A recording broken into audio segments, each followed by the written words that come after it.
It was 1989. I went on a mission spring break trip to Quito, Ecuador. The service started and we had some phenomenal singers. I was sitting on the very back row, and soon as the campus minister got up to preach, one of the leaders of the church tapped him on the shoulder and said something in Spanish. And I don't really speak Spanish except for the very basics.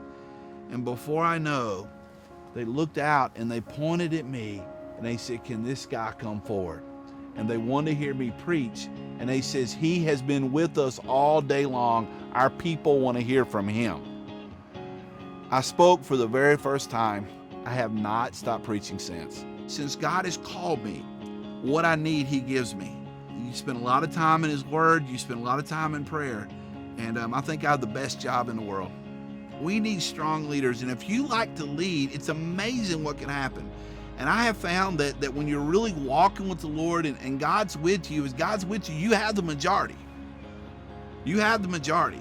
And for a lot of the people that they try and they say, if I just had enough money or if I had this.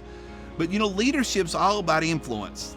Being appointed for my 14th year, for those of you who have served churches for a long time, it doesn't get easier, by the way, but it does get funner. I'm really excited about the movement of God, and I'm really excited about what can happen. And I'm looking forward to see what can happen. I'm Jeff Johnsen, and I am called.